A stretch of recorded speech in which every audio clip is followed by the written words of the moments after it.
नमस्कार, सोशल संवाद में आपका स्वागत है। सहयोगी पंकज के साथ मैं हूं आशुतोष कुमार रंजन। जिस तरह से रात में आरएसएस कार्यालय में पेट्रोल के द्वारा बम फेंका गया है, इन सभी मुद्दों पर बात करने के लिए हमारे साथ सरयू राय जी हैं।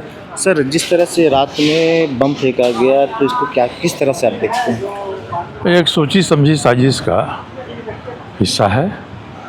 आरएसएस इस देश में एक खास विचारधारा का प्रतिनिधित्व करता है। उस विचारधारा के प्रचार में आज के दिन में तेज़ी आ रही है। तो ये संभव है कि जो इसके खिलाफ हैं उन्होंने भय, आतंक, दहशत का माहौल पैदा करने के लिए और शांत माहौल में अशांति पैदा करने के लिए ऐसा कुछ किया हो। इसीलिए जिन्होंने पेट्रोल बम फेंका है उनके चेहरे सीसीटीवी में बहुत साफ आ गए हैं। पुलिस उनको पकड़े तब पता चलेगा कि इनके पीछे कौन लोग हैं, और तभी सोची समझी साजिश का भंडाफोड़ हो सकेगा। इस सरकार के लिए भी ज़रूरी है, मुख्यमंत्री जी के लिए भी ज़रूरी है कि इसका भंडाफोड़ करें और दूध का दूध और पानी का पानी करें। नहीं तो इस तरह की घटनाएं राज्य के और क्षेत्रों में बढ़ेंगी तो राज्य की शांति व्यवस्था, राज्य की कानून व्यवस्था को इससे नुकसान होगा। सर, कल राज्यसभा का चुनाव भी है, कल वोटिंग भी होना है, तो उसको किस तरह से आप देखते हैं? क्या उससे कुछ कनेक्टेड है क्या? देखिए, इसमें नहीं, उससे कोई कनेक्शन इसका नहीं हो सकता है और इससे कोई अंतर भी नहीं पड़ेगा। राज्यसभा चुनाव में तो विधायक हैं, वही वोट देते हैं, सभी के सभी समझदार हैं, इसलिए इसका कोई संबंध उससे नहीं है। और ऐसी घटना का होना दूरगामी भविष्य में जो राजनीतिक परिदृश्य दिखाई पड़ने वाला है उसमें हस्तक्षेप करने का प्रयास ज़रूर है। और राज्य में जिन विचारधारा का प्रतिनिधित्व आरएसएस करता है उस विचारधारा के ऊपर एक प्रहार है और उसके खिलाफ दहशत, भय, आतंक का माहौल कायम करने की कोशिश है। तो जिस तरह से वीडियो में दिखाया गया कि दो लोग थे और एक जला रहा था, एक वीडियो बना रहा था, तो वीडियो बना के जला के फेंकने का क्या कुछ मतलब समझ में आता है? मतलब ये है कि जिन लोगों ने इनको सुपारी दिया होगा, इनको काम सौंपा होगा, उन तक इस बात को पहुंचाना कि भाई आपने जो हमको कहा था वो मैंने किया है, कर दिया है, ऐसा नहीं है कि मैंने नहीं किया है।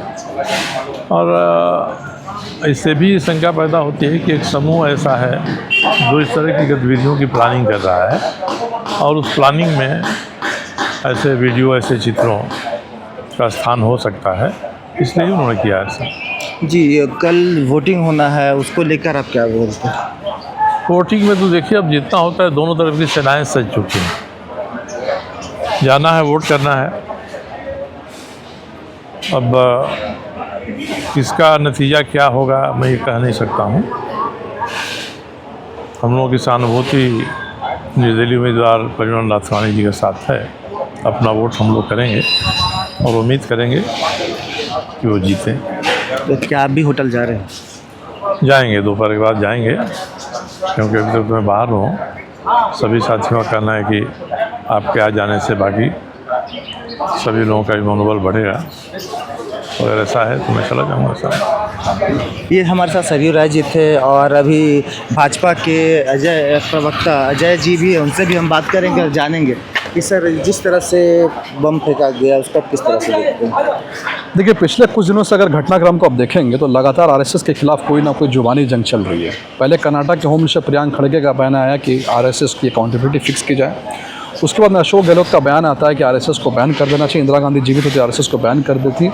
उसके बाद में कल ही रात में पवन खेड़ा का बयान आया जिसने कि अगेन आरएसएस के खिलाफ लोगों को भड़काने की कोशिश की है। तो हमें ऐसा लग रहा है कि पहले तो जुबानी हमले कांग्रेस के साइड से किए गए और अब जो है फिजिकल रूप से हमला कर दिया गया।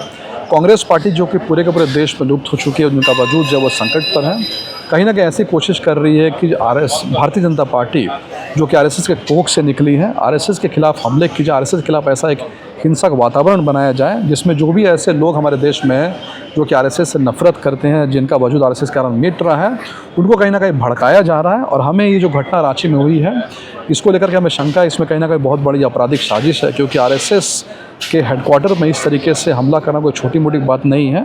ऐसा लग रहा है कि कानून का कोई भी खौफ जो है, भय जो है लोगों के मन में नहीं रह गया, अपराधियों के मन में नहीं रह गया रांची पुलिस अपना काम करे, पर हमें बहुत ज़्यादा झारखंड पुलिस से उम्मीदें नहीं हैं।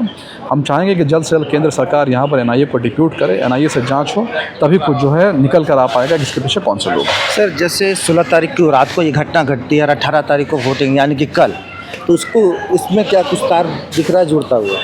देखिए, ये तो पुलिस ही बता सकती है। अभी ऐसे कोई तार तो जुड़ते हुए दिखाई नहीं दे रहे हैं, लेकिन ऐसा हो सकता है कि राज्यसभा के चुनाव को लेकर के सबका अटेंशन जो राज्यसभा पर है, तो शायद पूरी पुलिस जो है राज्यसभा पे ध्यान दे रही है, विधानसभा में सिक्योरिटी में है, तो शायद इसका फ़ायदा उठा करके अपराधियों ने हमला किया होगा कि सारे सिक्योरिटी का ध्यान उस तरफ है। ये एक चीज़ हो सकती है।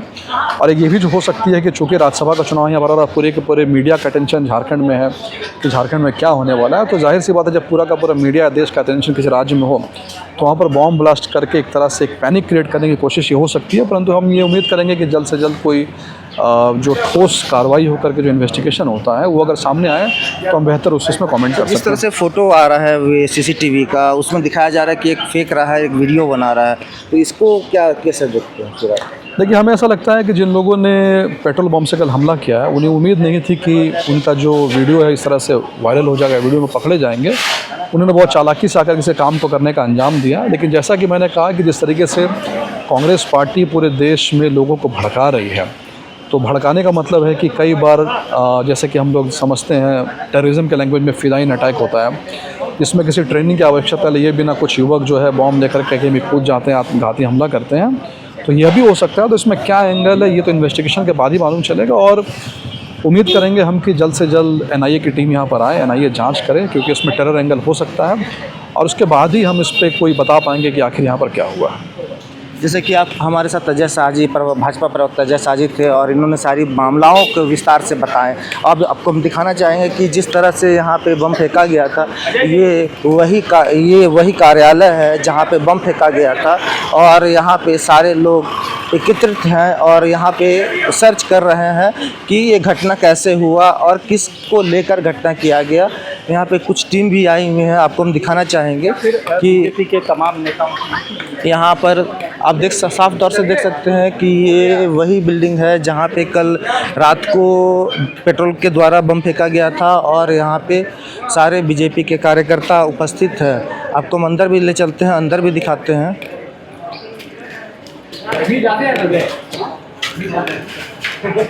अब साफ देख सकते हैं कि इसी जगह यहाँ पे ये फेंका गया था, और यहाँ पे फेंक के लोग यहाँ से दो युवक जो सीसीटीवी कैमरा के माध्यम से दिखाए जा रहे हैं, वो लोग यहाँ से फरार हो गए थे। आप देख सकते हैं कि यहाँ सारे लोग यहाँ पे इकट्ठा हैं, और मामला को पुलिस भी खड़ी है, मामला को देख रही है कि किस तरह से यहाँ पे घटना को अंजाम दिया गया, और इसमें सर्च किया जा रहा है कि इसके पीछे कौन लोग हैं।